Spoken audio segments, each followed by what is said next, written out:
ಏನಾಯ್ತು full ready ಆಗಿಬಿಟ್ಟಿದ್ಯಾ? ಎಲ್ಲಿಗೆ ಹೊಂಟಿದ್ಯಾ? ಅವ್ವ ನಾನು ನನ್ನ ಹೆಂಡತಿ ಪಬ್ಬಿಗೆ ಹೊಂಟಿದೀವಿ ಪಬ್ಬಿಗೆ.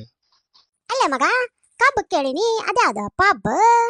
ಏ ಕಬ್ಬಲ್ಲ ಕಣಮ್ಮ, ಪಬ್ ಪಬ್. ರೀ ಯವ್ವ ಬಿಡ್ಬೇಕಿನ? ಏ ಬಿಡ್ರಿ ಅತ್ತಿಯಾರ ಬಿಡ್ರಿ. ಏನಿದೆ ಇಟ್ಟಿ ಟಂಗಿ ಹಾಕೊಂಡ? ಅಮ್ಮೋ ಅಮ್ಮ ಏನ್ ಮಾಡ್ತಿದ್ ಕಣಮ್ಮೋ?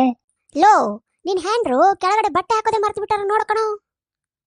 ಅಮ್ಮ ಬಟ್ಟೆ ಅಲ್ಲ ಕಣಮ್ಮ, ಅದು ಪಬ್ಬಿಗೆಲ್ಲ ಹಿಂಗೆ ಹೋಗೋದು. ಅಲ್ಲೇ ಹಿಂಗೋದ್ರನ ಮರ್ಯಾದೆ ರೀ ಅತ್ಯಾರ. ಅದ್ಯಾವ ಸೀಮೆ ಫಂಕ್ಷನ್? ಅದು ಅದು ಅದು ನಿಂಗೆಲ್ಲ ಗೊತ್ತಾಗಲ್ಲ ಸುಮೀರ್ಮೋ. ಏ ಯಾವ ಫಂಕ್ಷನ್ ಆದ್ರೆ ಏನೋ, ಜನಗಳು ನೋಡೋಕಾನೆ ಹೆಂಗಿರ್ತಾವ ಅನ್ನೋದು ಯಾವ ಗೊತ್ತು. ಅದ್ರಲ್ಲೂ ನಮ್ ನೆಂಟ್ರುಗಳು ಇಲಿಗಳು ಹೋಯ್ತಂದ್ರೆ ಹುಳಿಗಳೇ ಹೋಗ್ತಿದೆ ಅಂತ ಅನ್ಕೊಂತಾರೆ. ಈಗ ಇಂತ ಬಟ್ಟೆ ಹಾಕೊಂಡ್ರೆ ಮತ್ ನಮ್ ಬಗ್ಗೆ ಆಡ್ಕೊಳ್ಳಾರ್ದ ಇರ್ತಾರೇನೋ. ಹೌದು ಕಣಮ್ಮ, ಕರೆಕ್ಟ್ ಕರೆಕ್ಟ್. ಅದು ಅದು ಏನಾಯ್ತು? ಏನಿಲ್ಲಮ್ಮ, ಸೊಳ್ಳೆ ಕಸ್ತು. ಏ ಹೋಗಿ ಸೀರೆ ಕಟ್ಕೊಂಡ್ ಬರೋ ಹೋಗು. ಅತ್ತೇರಿ, ಈ ಕಾಲದಾಗ ಸೀರೆ ಯಾರು ಉಡ್ತಾರ್ರಿ? ಸೀರೆ ಬಗ್ಗೆ ನಿಂಗೆ ಗೊತ್ತಿಲ್ವೇ? ಅದಕ್ಕೆ ಇಂತ ಮಾತಾಡ್ತಿದ್ದಿಲ್ಲ ನೀನು. ಸೀರೆ ಒಳಗ ಅಂತ ವಿಶೇಷ ಏನೈತ್ರಿ ಅತ್ಯಾರ? ಸೀರೆ ಉಟ್ಕೊಂಡಾಗ ಕಾಣೋ ಲಕ್ಷಣಗಳು ಇಂಥ ಬಟ್ಟೆಗಳ ಹಾಕೊಂಡಾಗ ಕಾಣೋದಿಲ್ಲ ಕಣಮ್ಮ. ನಮ್ ಕಾಲದಾಗ ಎಂಟೆಂಟ್ ಮಕ್ಳುಗಳು ಇರ್ತಿದ್ದು. ಯಾಕೆ ಹೇಳು? ಯಾಕಂದ್ರೆ ಸೀರೆ ಒಳಗೆ ಉಟ್ಕೊಂಡು ನಾವು ಗಂಡನ್ನ ಶರಣ್ಯಾಗ ಗಂಟ್ ಹಾಕೊಂಡು ಇಟ್ಕೊಂಡಿರ್ತಿದ್ವಿ.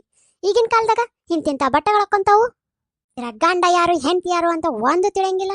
ಅವೋಯ್ ನೀನು ಹಳ್ಳಿಲಿದ್ದಳು, ಇದೆಲ್ಲ ಗೊತ್ತಾಗಂಗಿಲ್ಲ ನಿಂದ. ಇಲ್ಲಿ ಇದೆಲ್ಲ ಫ್ಯಾಷನ್ ಈಗ. ಇವಾಗ ನಾನು ಇದೇ ಸಿಟಿನಲ್ಲೇ ಇರೋದು. ಅದಕ್ಕ ಹಂಗಾರ ನಾನು ಇವಳ ಜೊತೆ ಬರ್ತೀನಿ ಇವಾಗ. ಅತ್ತಿರಿ, ಆ ತರ ಫಂಕ್ಷನ್ಗಳಿಗೆಲ್ಲ ನಿಮ್ಮನ್ನ ಕರ್ಕೊಂಡು ಹೋಗಕ್ ಆಗಲ್ಲ, ನೀವು ಬರಂಗೂ ಇಲ್ಲ. ನೋಡುವ, ನಮ್ಮೂರ್ನಾಗ ಎಲ್ಲಾ ಹಿರಿತಲೆಗಳು ಇಲ್ಲಾರ್ದನ ಯಾವ ಫಂಕ್ಷನ್ ನಡೆಯಂಗಿಲ್ಲ. ಅವೋ ಈ ಫಂಕ್ಷನ್ಗಳೆಲ್ಲ ಹಿರಿತಲೆಗಳು ಇದ್ರೆ ಆ ಫಂಕ್ಷನ್ಗಳು ನಡೆಯಂಗಿಲ್ಲ. ಏನಂದಿ? ಅದಮ್ಮ ಈ ಫಂಕ್ಷನ್ಗಳಲ್ಲಿ ನೀವ್ ಬ್ಯಾಡಮ್ಮ. ಅದು ಅಲ್ದ ಈ ಫಂಕ್ಷನ್ಗಳಲ್ಲಿ ಗಂಡ ಇಂತ ಅಷ್ಟೇ ಮಾತ್ರ ಹೋಗ್ಬೇಕಮ್ಮ. ನೀವ್ ಏನಾರ ಹೇಳಿ, ನಾ ಮಾತ್ರ ನಿಮ್ ಜೋಡಿ ಈಗ ಫಂಕ್ಷನ್ಗೆ ಬರೋದಯ್ಯ. ರೇ, ಏನ್ ಮಾಡೋದ್ರಿ ಇವಾಗ? ಟೈಮ್ ಆಯ್ತು. ಸರಿ ಕಣಮ್ಮ, ನೀನು ನಮ್ಮ ಫಂಕ್ಷನ್ಗೆ ಬಾ. ಇವಳ ತರ ಡ್ರೆಸ್ ಹಾಕೋಬೇಕು ನೋಡ್ ನೀನು. ಹಾ ಯಪ್ಪ, ನಾನ್ ಮಾತ್ರ ನಿಮ್ ಜೋಡಿ ಬರಂಗಿಲ್ಲ. ಹೋಯ್ ಬರ್ರಿ ನೀವು. ಏ ಬಾಯ್ ಕಣಮ್ಮ. ಎಲ್ಲ ಕಳ್ ನನ್ ಮಗನೇ.